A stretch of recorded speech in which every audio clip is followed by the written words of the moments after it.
The city of Obalewa was a place of noise and contrasts. The streets groaned with the sound of impatient car horns. Traders shouted the prices of tomatoes and yam, and children ran barefoot between gutters that overflowed when the rains came. Yet only a few streets away, flowers lined quiet roads, gates of iron reached toward the sky, and guards watched over mansions where silence hung heavy. Obalewa was a city of two worlds, side by side, yet separated by walls no one could see, but everyone could feel. It was in the poorer corner of this restless city, where electricity came and went, like a visitor with no manners, that a boy named Chika lived. Chika's world was one of patched zinc roofs, muddy water, and nights filled with the chorus of crickets instead of generators. His mother, Mama Chika, sold roasted groundnuts on the roadside. His father, before death took him, had been a bus conductor, hustling from dawn until midnight. Their one-room apartment leaked when it rained, and their mat on the floor was the only bed they owned. But none of these things made Chika remarkable. Poverty was not rare in Obalewa. What made Chika different?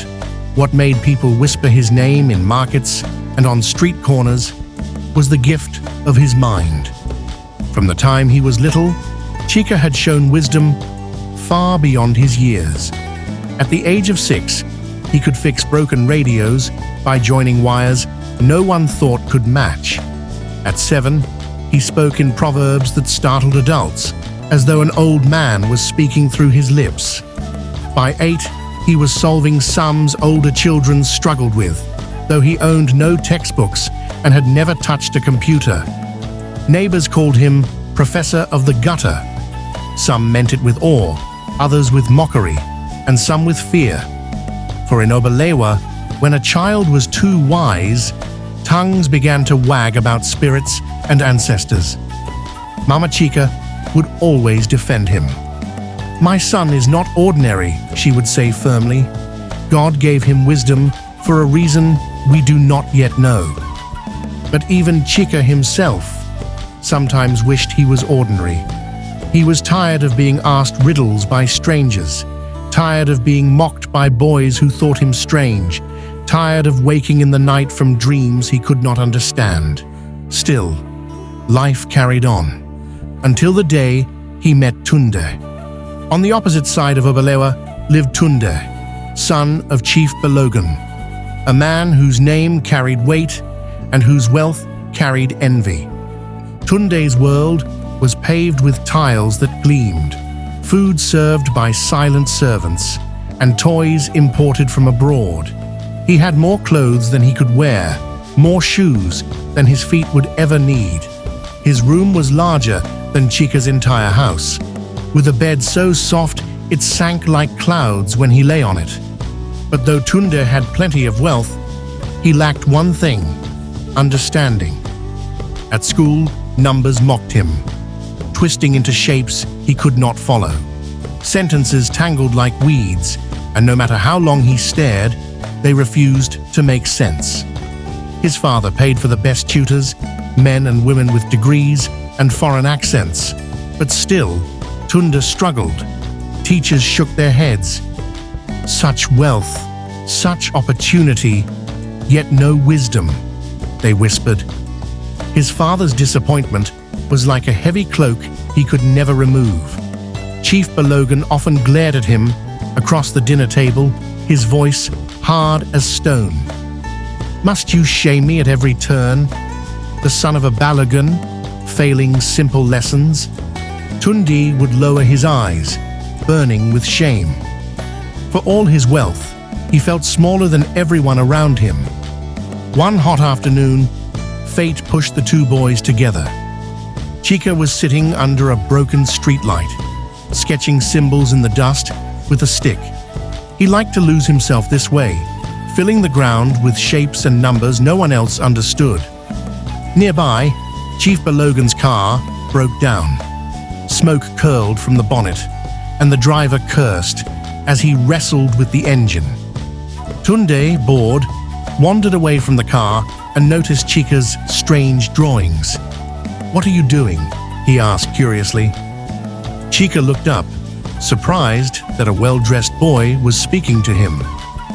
"They're numbers," he said simply. Tunde frowned. "Numbers? They don't make sense to me." Chika tilted his head. "Which ones don't make sense?"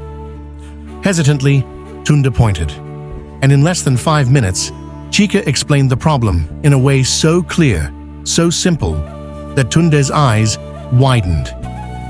"Wait, I get it now," Tunde said in disbelief. "How did you do that?" Chika only shrugged. "It's simple, if you look at it differently." That was the beginning. After that day, Tunde began to seek Chika out. At first, he pretended it was by chance, but soon he came on purpose, sneaking away from his father's compound to sit by the streetlight. Chika would explain lessons in ways that made them come alive. Numbers were no longer enemies, but friends. English was no longer a burden, but a game. For the first time, Tunde understood. For the first time, he felt smart. And Chika, who had never known true friendship, found himself laughing with someone who did not mock him. Tunde brought snacks from his home, meat pies, bottled drinks, sometimes even sweets, and shared them gladly. Chika, in return, shared the only thing he had, his wisdom. Their friendship bloomed quickly, like a secret flower growing between cracks in the city's walls. But in Obalewa, nothing stayed secret for long. People began to notice. Why is Chief Balogan's son always with that poor boy? They say the gutter child has powers. Spirits walk where they should not. When Mama Chika saw them together, she smiled, though her eyes carried worry. "Friendship is good, my son. But remember, some people will never like to see the rich and poor sitting side by side." And she was right, because even as the boys grew closer, shadows began to stir around them. That night, Chika dreamed again. He was standing before a black river that stretched endlessly. Across the water, a man stood with glowing eyes, his face hidden in mist. The man's voice was deep, echoing like thunder across the river. "The knowledge you carry is not yours. It belongs to those before you. Be careful how you use it." Chika woke trembling, his heart racing. The dream returned again the next night, and the next. Always the same warning, always the same river. And soon, Tunde began to notice something strange too. Whenever Chika explained lessons to him, not only did he understand them, he also began to feel flashes, like glimpses of the future. He would know the teacher's next question before it came. He would sense when the rain was about to fall. At first, it was exciting. Then, it was frightening. One afternoon, after Chika solved another riddle, Tunde whispered nervously, "How do you know all these things? Are you normal?" Chika's eyes darkened. "I don't know. Sometimes it feels like I am only borrowing this knowledge, and one day the owner will come back for it." Tunde shivered.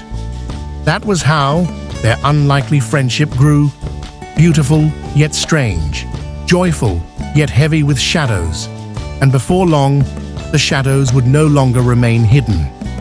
At first, Chief Balogan dismissed his son's sudden improvement as luck. Maybe the boy had finally taken his tutors seriously, he thought. But when Tunde's teachers began calling, praising his brilliance and quick understanding, the chief's suspicion grew. "How is it," he muttered one evening, staring into his glass of palm wine, "that a boy who could not tell east from west yesterday now speaks as though he has swallowed a library?" He asked Tunde directly, but the boy dodged with vague answers. "I've just been paying attention, Baba," he said, lowering his eyes. Chief Balogan wasn't fooled. He had built empires on suspicion, and now he was sure. Someone was behind this. Someone was feeding his son. When a servant mentioned seeing Tunde with the gutter boy from the slum, Balogan's anger boiled. "A poor rat teaching my son," he spat. Impossible. But he watched closely, and soon he saw for himself. Tunde laughing by the broken streetlight, bent over drawings in the dust with Chika by his side. The chief's jaw tightened. Meanwhile, at school, Tunde's sudden brilliance became the talk of the teachers. "Unbelievable," said Mr. Okoro, the mathematics teacher. "He now solves equations faster than anyone else in class." Miss Adebayo, the English teacher, shook her head. Last term, he struggled to read simple passages. Now he writes essays filled with depth. Something is not ordinary here. Students whispered too. Some admired him, others resented him. How did Dol Tunde become so smart overnight? Maybe his father bribed the teachers. No, I heard he met a boy from the slums. They say that boy is not human. Tunde heard these whispers, but kept silent. Chika had warned him not to tell anyone about their study sessions. "People fear what they don't understand," Chika had said, "and sometimes fear is more dangerous than hatred." Still, Tunde's heart swelled with pride. For the first time, he was no longer the boy mocked for his failure. He was respected, even envied. And that respect, once tasted, was sweet. One evening, as the boys sat beneath the broken streetlight, Chika grew quiet. His stick traced circles in the dirt. "What's wrong?" Tunde asked. "I had the dream again," Chika murmured. "The river." The man with glowing eyes. He said something new this time. Tunde leaned closer, uneasy. What did he say? Chika's eyes darkened. He said, "Every gift has a price, and the price is always heavier than you expect." A chill passed through Tunde. "Do you think it's about us?" Chika nodded slowly. "I fear so." For a long time, they sat in silence, the city noises fading into the background. As Tunde's reputation at school grew, so did his pride. One day, a classmate asked him how he solved a difficult problem so quickly. Normally, Tunde would laugh it off or give credit to Chika's explanations. But this time, he said with a shrug, "I guess I'm just gifted." The words felt good, rolling off his tongue. For once, he wasn't the boy who needed help. He was the one admired. When he told Chika later, the poor boy only gave a faint smile. But inside, his heart ached. Was this how it would end? Would his only friend forget him, swallowed by the same pride that made the rich sneer at the poor? Yet Chika said nothing. He only whispered the same prayer he always did. "May wisdom not destroy us." That night, Tunde was summoned to his father's study. "Sit," Chief Balogan commanded. The room smelled of tobacco and leather-bound books. Tunde obeyed, his heart pounding. "You have improved," his father said slowly, "but do not think I am a fool. I know someone is behind this." Tunde swallowed. "No, Baba, I—" "Silence," the chief barked. His eyes burned. "I saw you with that gutter rat. Do not lie to me. You think a child of poverty can raise my son above failure? What kind of nonsense is this?" Tunde's hands trembled. "He's my friend, Baba. He explains things in a way I can understand." "Friend?" The word dripped with disdain. "A Balogan does not befriend slum rats. Whatever trick he uses on you, it will end. Do you hear me?" Tunde wanted to protest, to defend Chika, but the weight of his father's fury silenced him. "Yes, Baba," he whispered. But in his heart, he felt the first crack of betrayal forming. That same night, Chika dreamed again, but this time, the river was closer. The man with glowing eyes reached out a hand. The time is near. You cannot carry this gift alone much longer. Chika woke sweating. His mother stirred beside him on the mat. "Another bad dream?" she asked softly. He nodded. She touched his forehead. "My son, you carry something heavy. But remember, even the strongest back can break if the load is too much. Do not be afraid to let go when the time comes." Her words stayed with him, but he didn't know how to let go, or even what it meant. The city of Obalewa buzzed with excitement for the annual Festival of Lights, when the streets were filled with music, dancing, and lanterns floating into the night sky. Tunde begged his father to let him attend with friends. Chief Balogan allowed it, though reluctantly. That evening, Tunde slipped away to meet Chika instead. "Come with me," he urged. "You've never seen the lanterns, have you?" Chika hesitated. "People will talk." "Let them talk," Tunde said firmly. "Tonight, you are not the poor boy from the gutter. You're my brother." Chika smiled for the first time in days, and so they went together. As the lanterns rose into the night sky, glowing like stars set free, the two boys laughed, forgetting for a moment the shadows that haunted them. But the joy did not last, because among the crowd, hidden in shadow, Chief Balogan watched, and his anger grew darker than the night. Chief Balogan could no longer stand it. He summoned Baba Ajay, the most feared herbalist in Obalewa. The old man came with eyes like white smoke and a staff carved with faces that seemed to whisper. After listening, Baba Ajay nodded slowly. "The poor boy carries the spirit of the keeper. It is ancient, and it does not belong in this world. Such a gift cannot remain without a price." Chief Balogan leaned forward. "Then remove it from him. Break the bond between them." The herbalist's smile was cold. "Curses cannot be broken, only transferred. If you wish to save your son, the gutter boy must be silenced." Balogan's fist clenched. "Then silence him." And so, the stage was set for betrayal, sacrifice, and a test of friendship that would shake both boys to their core. Days passed in uneasy silence. Tunde's father said little, but his eyes followed his son like a hawk. Tunde felt the weight of that gaze, even in his dreams. Then one afternoon, Chief Balogan surprised him. "My son," he said with forced calm, "bring your friend. Let him come to the house. I wish to meet him properly." Tunde's heart leapt. Perhaps his father had changed his mind. Perhaps he was ready to accept Chika. Excited, he ran to the broken streetlight, where Chika waited. "Chika, Baba wants to meet you." He finally agreed. "This is our chance to show him who you are."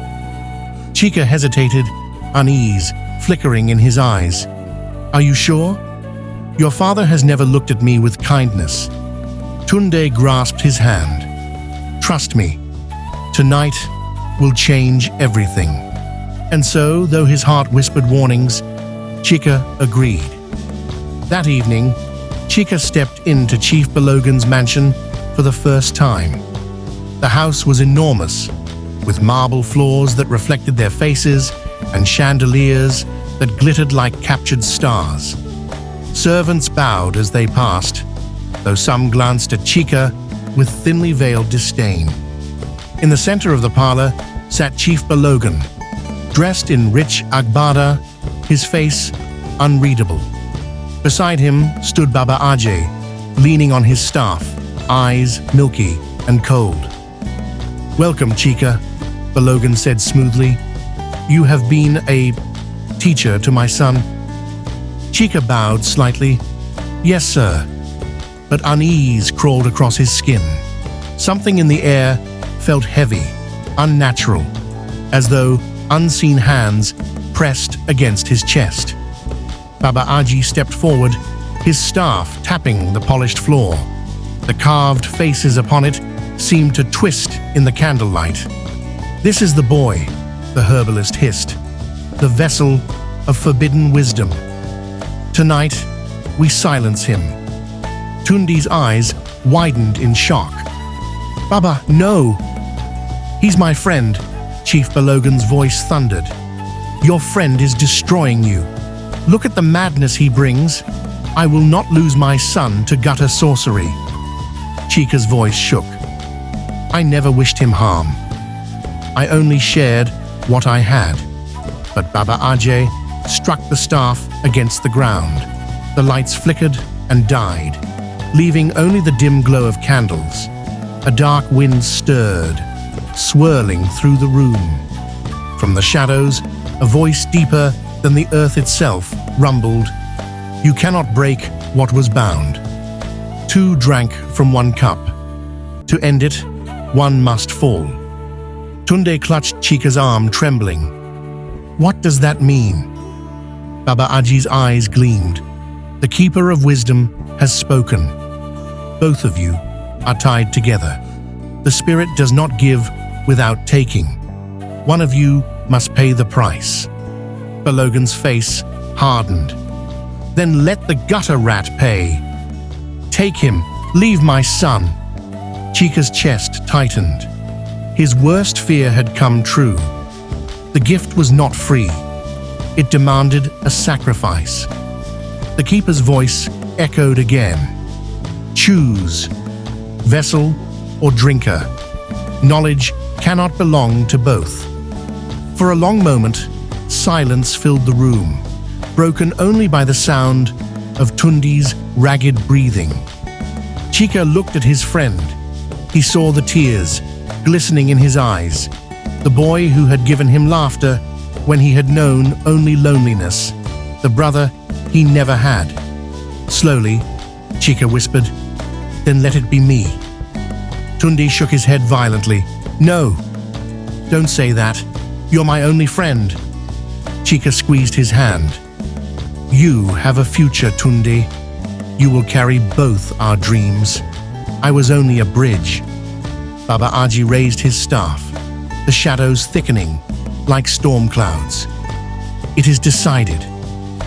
A sudden silence filled the mansion. Then Chika stepped forward. His voice was no longer that of a boy, but of something ancient, something timeless. "Keeper, I return what I borrowed. Take it from me and let the boy live." The shadows screamed. The staff trembled in Baba Aji's grip. The air cracked with thunder, though no storm was outside. Chika's body convulsed, his eyes glowing like fire. For a moment, he seemed taller, larger, as though an unseen giant was rising within him.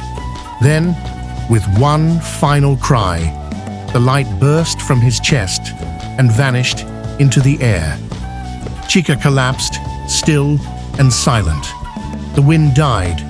The candles flickered back to life. Tunde dropped to his knees, shaking his friend's body. "Chika, wake up! Please, wake up!" But Chika's chest no longer rose. His face was calm, almost smiling, as though he had finally laid down a heavy burden. Tunde's cry tore through the mansion, raw and heartbroken. Even the servants, watching from the corners, wept silently. Chief Balogan stood frozen, horror dawning in his proud eyes. For the first time, he realized what he had destroyed. Not a curse, but a child. And Baba Ajay, though silent, bowed his head. The keeper had claimed its price. By dawn, the news had spread through Obalewa. The poor boy with strange wisdom was dead. The rich man's son was silent, locked in grief. In the slums, mothers wept openly, saying, "Ah, that boy was not ordinary. His spirit was too heavy for this world." In the schools, children whispered in awe and fear, "Did you hear? The Balogan boy's friend is gone. They say he carried knowledge from the ancestors." And in the mansion of wealth, Chief Balogan sat alone, his hands trembling. He had ordered the silence of the boy, but in the silence of the mansion, he now heard only his own guilt. For the first time, all his riches felt like dust. Tunde refused to speak for days. He would not eat, would not answer when spoken to. He sat staring at the broken streetlight, where he and Chika had once laughed, tears sliding down his cheeks. At night, he dreamed of Chika, smiling, his voice gentle. Remember, doors only need someone to open them. And in those dreams, Tunde understood. The gift had not been taken from him. It had been given. Chika had poured his light into him before it faded. Slowly, painfully, Tunde began to rise. When he returned to school, teachers noticed a difference. He no longer stumbled, no longer shrank under questions. His mind was sharp, his words thoughtful. But unlike before, he no longer boasted. He listened, he shared, he encouraged others, for he remembered what it felt like to be mocked, to be called worthless. Some called him brilliant. Others said he had become wise beyond his years. Only Tunde knew the truth. He carried Chika's gift, and with it, his memory. As months passed, Chief Balogan's empire grew richer, yet the man himself grew smaller. At night, he sat awake, haunted by the face of the boy he had condemned. He never told anyone the truth of that night. But when he walked through the streets of Obalewa, and poor children stared at him with hollow eyes, he lowered his head in shame. Power had given him everything, but pride had cost him the only thing his son truly loved. Years passed, and Tunde grew into a young man. He became known across Obalewa as thoughtful, just, and wise. People came to him for counsel, and he spoke with the calmness of one who had known pain. When asked where his wisdom came from, he never spoke of books or teachers. He would only smile softly and say, "Once, I had a friend, a poor boy who carried tomorrow's wisdom. He gave me everything and asked for nothing." And so, Chika's name lived on.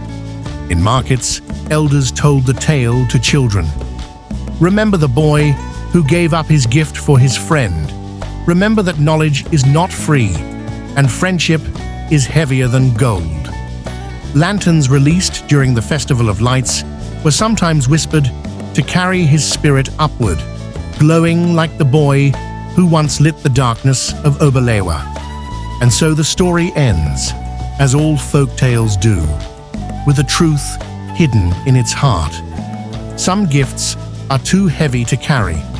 Some friendships are too strong to break. And sometimes, the poorest child holds the richest treasure of all. The boy was gone, but the wisdom remained. For Chika, the boy who carried tomorrow's wisdom, had not lived in vain.